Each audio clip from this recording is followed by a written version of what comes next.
ऐसा है कि भागवत जो है जी, ये भक्ति ज्ञान वैराग के द्वारा जी, तत्व की प्राप्ति कराने वाला जी, महान ग्रंथ है। जी, भागवत में 18,000 श्लोक हैं, जी, 335 अध्याय हैं, जी, 12 स्कंद हैं। जी, इसके एक एक श्लोक में भक्ति ज्ञान और वैराग भरा पड़ा है। जी, 24 जून से जी, 30 जून तक जी, कै बजे से महाराज जी? दोपहर के 12 बजे से 4 बजे तक जी, कथा हुआ करेगी। जी, जी। तो जो भी आना चाहे 24 से 30 जून तक और दोपहर के 12 से शाम 4 12 से 4 बजे तक जी, कोई भी भक्त प्रेमी कोई भी आ सकता है, कथा सुने, बड़े जी, प्रेम से सुने। जी, हम भागवत जो है करते हैं, कथा करते हैं और लेकिन निष्काम भाव से करते हैं। जी, केवल हम ये चाहते हैं कि समाज में जो है एक अच्छा संदेश जाए और समाज के लोग जो है उसको एक आदर्श की तरह अपनाएं और उसको व्यवहार में लाएं। इसीलिए हम भागवत की कथा करते हैं। आपको पता भागवत में हमारे यहाँ पैसा नहीं चढ़ने दिया जाता, हमारे यहाँ आरती में भी पैसा नहीं डाला दिया जाता। इसके बाद हमारे यहाँ कोई रसीद चंदा या किसी प्रकार का कोई चढ़ावा नहीं होता। मुझे 42 वर्ष लगातार भागवत की कथा करते हो गए। जी, हम 11 रुपये केवल मात्र लेते हैं, मात्र 11 रुपए। मात्र 11 रुपये लेते हैं। जी, इसके बाद अगर किसी ने कुछ दे दिया तो वहीं का वहीं दान कर जाते हैं, दान 11 रुपये लेकर के आते हैं। जी। अटलपुर धाम से पूरे देश भर में सनातन का परचम लहराने वाले पूज्य योगी राज हितैषी बाबा जी के आश्रम में एक बार फिर आ चुके हैं हम लोग। आश्रम का एक बार दर्शन हम सब करते हैं और उसके बाद बाबा जी से बातचीत करेंगे। यहाँ पर भागवत कथा होने वाली है, भागवत के बारे में जानकारी करेंगे, भागवत की महिमा के बारे में जानकारी करेंगे। तो एक बार देख सकते हैं आश्रम पूरा पूज्य महाराज जी का ये विशाल परिसर में आश्रम फैला हुआ है। लोधा क्षेत्र के अटलपुर ग्राम में ये आश्रम है।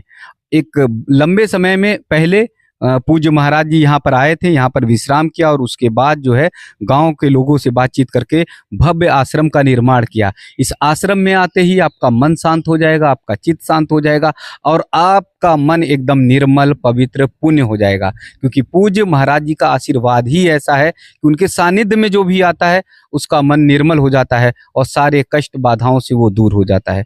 तो महाराज जी के चरणों में बहुत बहुत वंदन, बहुत बहुत प्रणाम जी।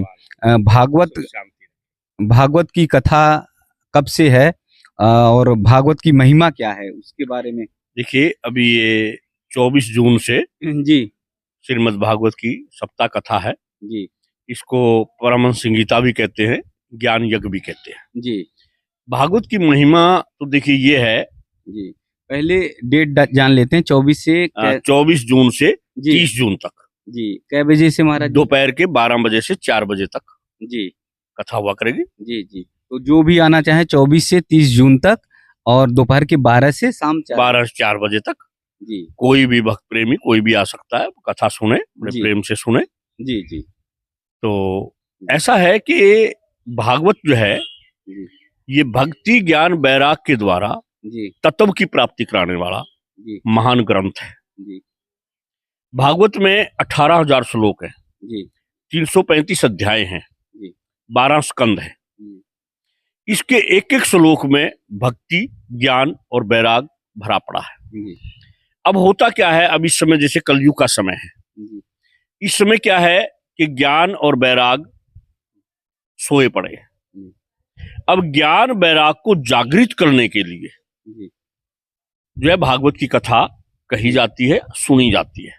जी, तो भागवत जो है ये एक महान ग्रंथ है। जी, कहते हैं कि वेद जो है कल्प वृक्ष है, जी, या भागवत कल्प वृक्ष और वेद उसका फल है। जी, ये एक ऐसा कल्प वृक्ष है कि इसमें भक्ति ज्ञान और वैराग कथाओं के माध्यम से ये समझाया गया है।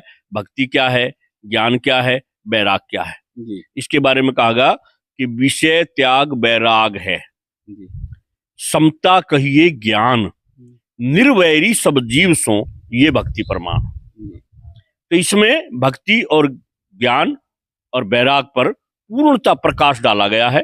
जी, यहाँ हमारे जो भक्त हुए हैं, जो ज्ञानी हुए हैं, जो वैरागी हुए हैं, उनकी कथा का जो है यहाँ वेद व्यास जी ने वर्णन किया है। जी, और सुखदेव जी ने जो है राजा परीक्षित को जी, भक्ति ज्ञान वैराग के बारे में ही पूरी तरह समझाया गया है। जी, इसलिए ये जो ग्रंथ है ये भक्ति के द्वारा, ज्ञान के द्वारा, वैराग के द्वारा तत्व की अर्थात परमात्मा की प्राप्ति कराने वाला महान ग्रंथ है जी।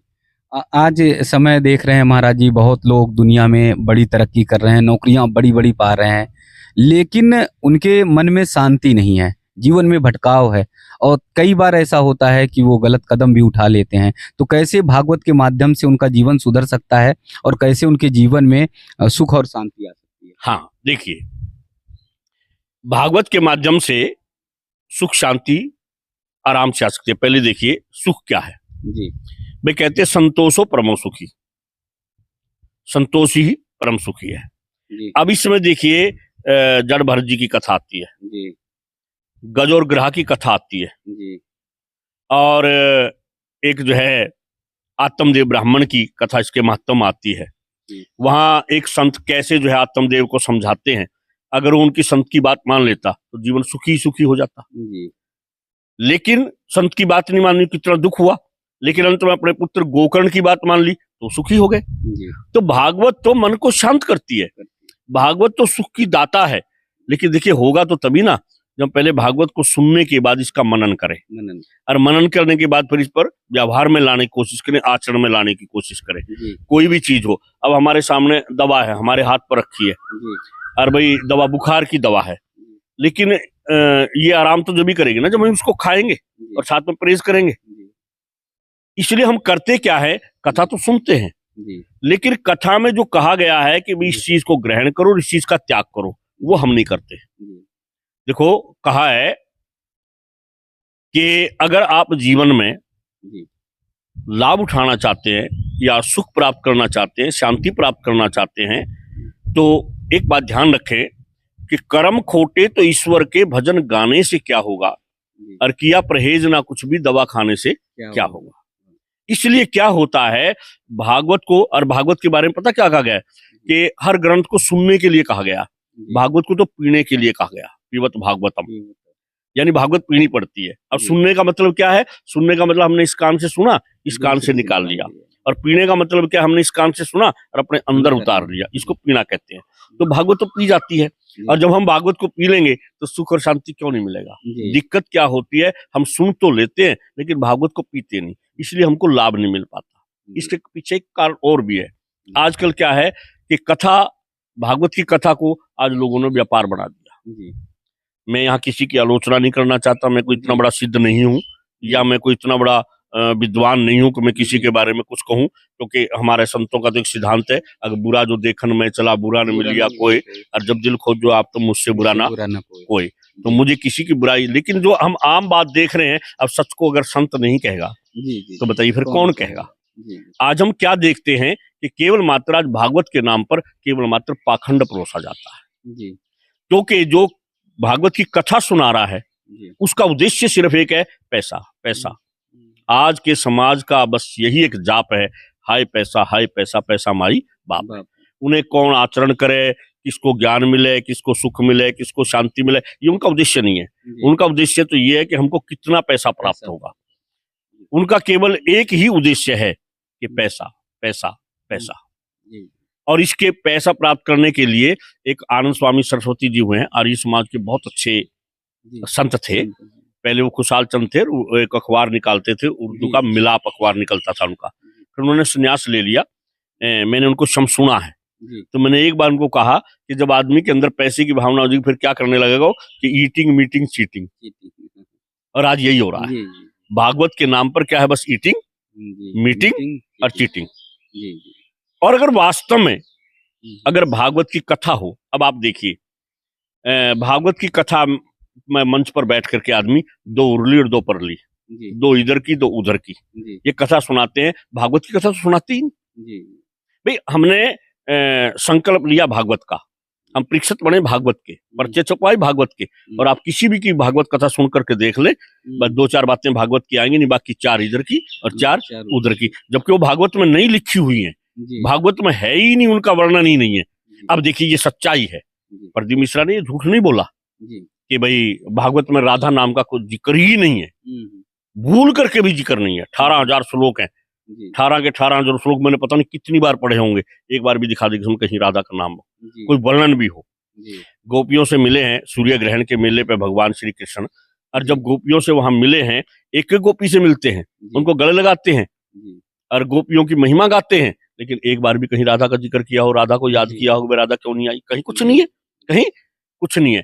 तो उन्होंने गलत तो कुछ नहीं कहा। ये एक कहा जाता है भी क्षमा बड़न को चाहिए छोटन को उत्पात, और क्या विष्णु का घट गया जो भृगु न मारी लात। अब देखिए कितनी क्षमा करते हैं भगवान स्वयं विष्णु, और क्या कहते हैं कि हे ब्राह्मण देव, कहीं आपके पांव में चोट तो नहीं आई है? और उधर वो क्या करेंगे, तेरा लोक पर लोक बिगड़ जाएगा, किस बात के भक्त हैं वो, किस बात के संत है वो, इसका मतलब तो कुछ भी नहीं है। सीधी सी बात है, संत का तो सबसे बड़ा जो गुण सदगुण होता है वो क्षमा का होता है। अरे संत को तो हमने यहाँ देखा, मैं तेलंग स्वामी का आपको वर्णन सुनाता हूँ। स्कूल के कुछ बच्चे थे, नाव में बैठ के जा रहे थे, स्वामी जी बैठे थे, सिर से गंजे थे, एक ने सिर में टोला मार दिया। क्या कर दिया? टोला मार दिया। जब उसने टोला मार दिया तो बच्चे हंसने लगे, तो स्वामी जी भी हंसने लगे। एक बच्चे ने जब दोबारा टोला मारा तो स्वामी जी की आंखों में आंसू आ गए। जब स्वामी जी की आंख में आंसू आए तो दूसरा कहने लगा, अरे तूने जोर का मार दिया, ऐसा नहीं था। उनको आकाशवाणी होती है, अंदर से आवाज आती है, हे तेलंग स्वामी, ये लोग तेरा अपमान कर रहे हैं, मैं अभी जो है तूफान लाता हूँ, नाव पलट जाएगी, ये से डूब के मर जाएंगे, आपको और मल्लाह को पार कर लूंगा। तो रो पड़े स्वामी जी, हे प्रभु इतना बड़ा काम करोगे? किसी का अकेला बच्चा है, किसी का पता नहीं कैसे नादान है बच्चे, इनका ज्ञान नहीं, इनको इतना ज्ञान नहीं देते रहे, संत का अपमान नहीं किया करते। ये होते हैं संत। दादू जी महाराज, एक कोतवाल शहर का, और शहर का जो कोतवाल था, अब वो देखिए ये सोचता है कि भाई दादू जी महाराज बहुत महान है, दादू जी महाराज महान है, मैं भी उनके दर्शन करूं, कृतार्थ करूं, और वो उनके दर्शन के लिए गया। देखा कि झोंपड़ी में खाली पड़ी है, तो देखा पास में एक आदमी खुरपे से जो है घास खोद रहा है। अब उसका तो ये नक्शा था, दादू जी महाराज की ऐसी दाढ़ी होगी, ऐसे बाल होंगे, ऐसे होंगे, ऐसे महान होंगे, ऐसे गलीचे लगे होंगे, नाम था दादू जी का। तो उससे ही बोले, अरे दादू जी कहाँ रहते हैं? उसने कहा भैया यहीं रहते हैं झोपड़ी, यहीं रहते हैं झोपड़ी में। और ऐसे करे तो हाथ में घास था, वो घास थोड़ा सा जो था ऐसे जो फेंक गया, वो घोड़े की पूंछ पर लग गया। बस वहीं से हंटर मारना शुरू कर दिया। आपको पता नहीं मैं शहर कोतवाल हूं, आपको इतनी भी तमीज नहीं है मैं किससे बात करूं, घोड़े पर तुमने मेरी पे घास फेंक दिया। और वापिस हो गए, सामने से दो व्यक्ति आ रहे थे, अरे भैया कहाँ जा रहे हो? कि दादू जी महाराज से मिलने जा रहे हैं। कि कहाँ है दादू जी? कहने वो देखो जी घास खोद रहे, रास्ता साफ कर रहे हैं। घोड़े से नीचे उतरा, वहां जाकर के पहुंचा और जाकर के बोला, महाराज जी मेरे से बड़ी गलती होगी। मैंने कहा उनका गलती क्या है, तुम ये बताओ किस लिए आए थे? कि मैं तो आपको जी गुरु बनाने के लिए आया था। कहने का अच्छा बाजार में तुम घड़ा खरीदने जाते हो, इतना ठोक हो जा करके देखते हो कहीं से टूटा फूटा तो नहीं है? अगर भैया तुम्हारी समझ में घड़ा आ गया हो तो ले लो, नहीं भैया तुम्हारी। ये होते हैं संत। महर्षि दयानंद जी, एक संत उनको गाड़ी दिया करते थे सामने, और महर्षि दयानंद उनको फलों का टोकरा भेजा करते थे। क्या बोलते थे? फलों का टोकरा। तो एक सेवक ने कहा कि महाराज जी आपको गाड़ी देता है और आपसे फलों का टोकरा। कहने का भैया ऐसा है कि निंदक नीर राखिए आंगन कुटी सभाए, और बिन पानी साबुन बिना निर्मल करे सभाए। कबीर जैसे संत ने यहाँ कह दिया। तो देखिए जितने भी महान संत हुए हैं आज तक, उनका सबसे बड़ा सद्गुण रहा है क्षमा। और जो शराब दे रहे हैं आज ये संत हो सकते हैं? दुनिया को धोखा दे रहे हैं, दुनिया को धोखा दे रहे हैं, और हमें इन धोखेबाजों से बचना चाहिए। कथा स्थल की भी तरफ चलते हैं और कथा स्थल को भी देख लेते हैं, जिससे भक्तों को जानकारी हो सके कि किस स्थान पर आना है। जी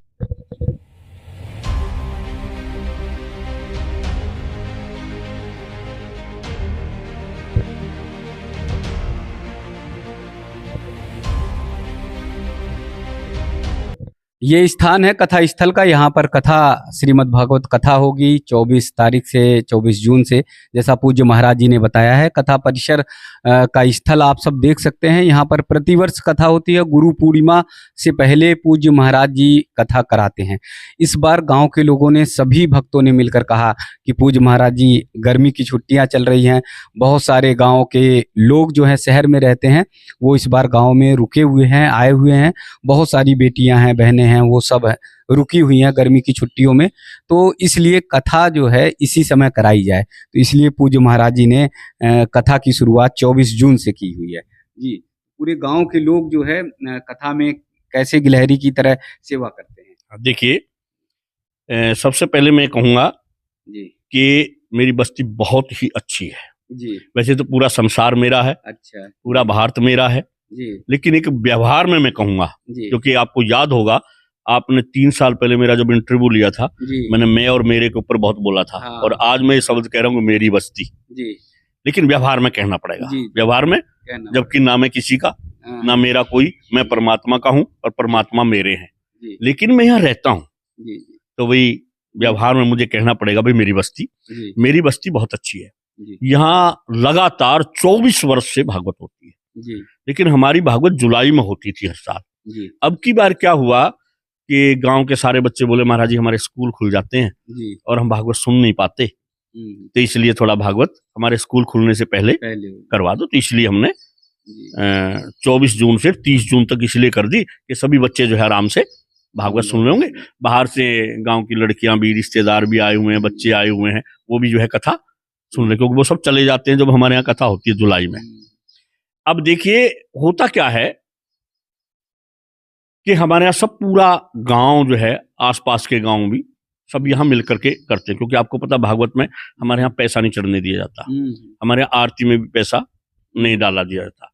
इसके बाद हमारे यहाँ कोई रसीद, चंदा या किसी प्रकार का कोई चढ़ावा नहीं होता। मुझे 42 वर्ष लगातार भागवत की कथा करते हो गए। जी हम 11 रुपये केवल मात्र लेते हैं, मात्र 11 मात्र 11 रुपये लेते हैं। जी इसके बाद अगर किसी ने कुछ दे दिया तो वहीं का वहीं दान कर जाते हैं, दान 11 रुपये लेकर के आते हैं। जी कुछ लोग ऐसे हैं नहीं मानते, वो जबरदस्ती जेब में कुछ पैसे फालतू डाल देते हैं, जी लेकिन वो 11 निकाल लेता हूँ जी और बाकी उन्हीं के सामने जी स्कूल में दे आता हूँ, मंदिर में दे आता हूँ, गरीब लड़की की शादी में दे आता हूँ, लेकिन मैं 11 रुपये लेकर के आता हूँ 7 दिन में। जी एक नया पैसा चढ़ावे का लेकर के जी नहीं आता। जी तो अब होता क्या है, मेरा भाव क्या है, जी क्योंकि भगवान श्री कृष्ण ने कहा है कि यददाचरति श्रेष्ठ है तत्देवे तरोजन स यत प्रमाणम कुरुते लोकस्तत् अनुवर्तते, कि हमें एक ऐसा आदर्श स्थापित करना चाहिए समाज में जिससे समाज के लोग याद करें कि भाई वास्तव में हम भी इसका अनुकरण करें।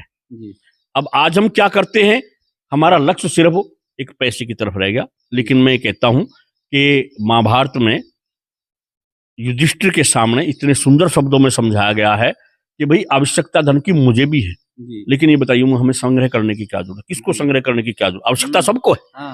ये काम तो चलेगा नहीं पैसे के बिना, मैं कह लूंगा मेरा काम चल जाएगा, नहीं चलेगा। लेकिन बताइए मुझे आवश्यकता से अधिक संग्रह करने की आवश्यकता क्या है, क्या जरूरत है। 18 अवगुण धन के अंदर होते हैं, 18 अवगुण होते हैं। ये महाभारत का पूरा श्लोक है और युधिष्ठिर को समझाया गया है। 18 अवगुण किसमें, धन में होते हैं, और इसकी 3 गति होती है, दान, भोग और नाश। भाई या तो इसको दान कर दो या इसका भोग भोग लो, और बाकी जो रह जाएगा ना वो नाश है। तो फिर हम धन का नाश क्यों करें, दान कर देते हैं और भैया भोग भी कर लेते हैं, तीसरी स्थिति को हम आने नहीं देते कि इसका नाश करें। इसलिए होता क्या है कि जब हम निष्काम भाव से कोई भी काम करेंगे वो सीधा भक्ति बन जाती है और सीधा प्रभु को अर्पण हो जाता है। और जब हम सकाम कर्म कोई करेंगे भैया फिर उसका फल भोगने के लिए तो आना पड़ेगा। अगर हम कथा निष्काम करेंगे तो उसको भगवान स्वीकार करेंगे, और जब हम सकाम करेंगे तो भगवान तो स्वीकार नहीं करेंगे, जनता उसके बदले हमें पैसा दे देगी। लेकिन क्या उस पैसे से हमारा जीवन कट जाएगा, क्या करेंगे पैसे का। इसलिए मेरा कहने का भाव ये है, पहली बात तो संत को जो है होना तो निष्काम सबको चाहिए, और सन्यासी तो होता ही निष्काम है। जो कितना सुंदर कहा भगवान कृष्ण ने कि अनाश्रित कर्म फलम कार्यम कर्म करोति या स सन्यासी च योगी नैच निर्गुणी नैच क्रिय। स्वामी विवेकानंद जी ने इसकी जो व्याख्या करी बड़ी सुंदर व्याख्या है कि do not worry about the result but thank God that he has given you the chance for service. कि हमें परिणाम की चिंता नहीं करनी चाहिए, हमें फल की चिंता, कोई भी कर्म हमें फल की इच्छा रख करके नहीं करना चाहिए। निष्काम भाव से हमें जो है कर्म करना चाहिए, और हम भागवत जो है करते हैं, कथा करते हैं, और लेकिन निष्काम भाव से करते हैं। केवल हम ये चाहते हैं कि समाज में जो है एक अच्छा संदेश जाए और समाज के लोग जो है उसको एक आदर्श की तरह अपनाएं और उसको व्यवहार में लाएं। इसीलिए हम भागवत की कथा करते हैं। तो आइए आप सब भी भागवत से जुड़िए। जैसा पूज्य महाराज जी ने भागवत की महिमा बताई, हम सब के अंतःकरण में, अंतःमन में वो बातें उतर जानी चाहिए।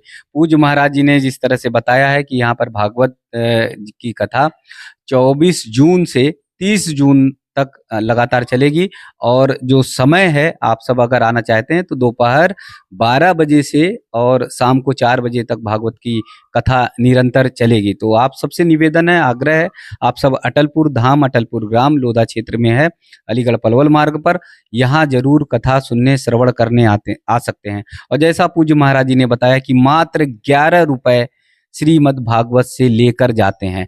लाखों रुपए चढ़ाने के लिए यहाँ पर बहुत सारे भक्तगण आते हैं।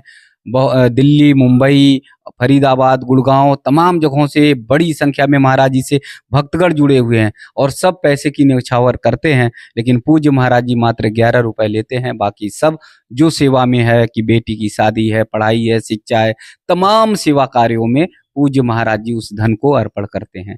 तो भागवत यही सिखाती है कि हम सहज बने, सरल बने, हम पवित्र बने, हम अपने आप को निर्मल बनाएं और हमारे अंदर लोभ, लालच, मोह ये सब व्याप्त ना हो। तो आइए एक बार पूज्य महाराज जी के चरणों में फिर वंदन, और आप सबसे निवेदन, 24 से 30 जून तक लगातार भागवत कथा चलेगी। आप सब अटलपुर धाम जरूर आइए। बहुत बहुत वंदन। भगवान आनंद रखे।